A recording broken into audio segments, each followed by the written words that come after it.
Yes, mambo vipi mwanafamilia wa Mapro Updates, tunakutana tena hapa kwa mara nyingine kwa ajili ya kutazama na kudadavua mengi ya kimichezo ambayo yamekuwa yakijiri na tumekuwa tukikudondoshea kupitia channel ya kupendwa ya Mapro Updates. Kama bado hujaungana nasi, ni kusihi na kukukumbusha kubonyeza neno subscribe chini video hii, kisha bonyeza alama ya kengele ili usipitwe na taarifa zote muhimu ambazo zimekuwa zikiwekwa hapa kila siku. Yes.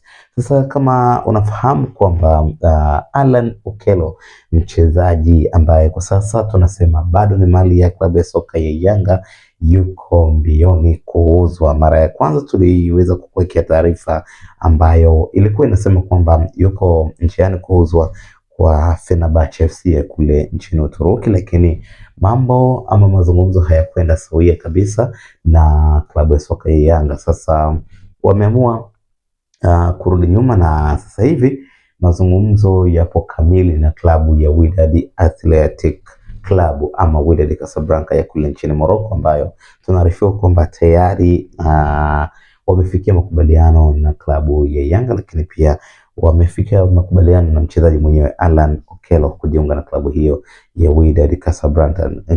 Nakukumbusha tu kwamba Depu ameweza kuondoka katika klabu hii klabu ya Yanga na sasa yuko Petro de Luanda ya kule nchini Angola, na Alan Okello anakwenda sasa kujiunga na Wydad Casablanca ya kule nchini Morocco. Ni mmoja kati ya usajili ambao umezungumzwa muda mrefu, lakini pia utakwenda kuwasikitisha wanayanga kwa sababu tunaona namna ambavyo Alan Okello ameweza kudeliver, Alan Okello namna ambavyo ameweza kuipa nguvu, thamani na faida kubwa klabu ya soka ya Yanga, licha ya kujiunga na klabu hiyo katika msimu uliopita tu pekee, lakini namna ambavyo ameweza kuperform, ameweza kuonesha kwamba yes, ameipa thamani kubwa sana klabu ya soka ya Yanga. Kwa hiyo kuondoka kwake nafikiri inakwenda kuleta simanzi kwa mashabiki wa Yanga, lakini zaidi ya hapo Stefan Aziz Ki anatambulisha siku ya tarehe 15 kujiunga na klabu ya soka ya Yanga. Kwa wale watazama mchezo wa jana dhidi ya Simba Sports Club katika ule mchezo wa ngao ya jamii, walishuhudia Stefan Aziz Ki akiwa jukwaani akifuatilia mchezo dhidi ya Simba Sports Club, na hii ikionyesha kwamba kwa sasa rasmi yuko Tanzania akisubiri tu kutambulishwa na kurejea tena katika kikosi cha Yanga, kikosi ambacho alikitumikia kwa mafanikio makubwa sana, lakini pia amekuwa ni kipenzi cha mashabiki wa Yanga. Kwa hiyo nafikiri pia hata kuondoka kwa Alan Okello inaweza ikawa si simanzi kubwa sana, kwa sababu Stefan Aziz Ki pia anarejea na atakuwa ni mmoja kati ya wachezaji ambao wataongeza kitu katika eneo la ushambuliaji.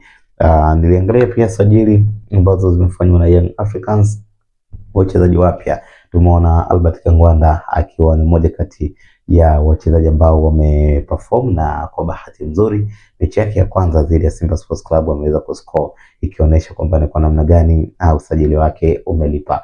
Sheikh Ibrahim Traore pia tumeona namna ambavyo ameweza kuperform baada ya kuingia kwa sub, aliweza pia kuongeza ama kufanya timu iwe na kasi zaidi, na mipira mingi ilikuwa ikifika katika eneo la 18 ya zoni ya Simba. Lakini ukiangalia pia performance ya Peter Shalulile, ni water player ambaye tulikuwa tukitegemea performance kubwa, na ameonyesha kwamba yeye ni mtu ama mchezaji ambaye kikweli na quality ya high class. Lakini vile vile tumeona wachezaji wengi ambao ni kizo jipya wamefanya vizuri. Wewe una maoni gani kuondoka kwa Alan Okello na kujiunga na Wydad Casablanca?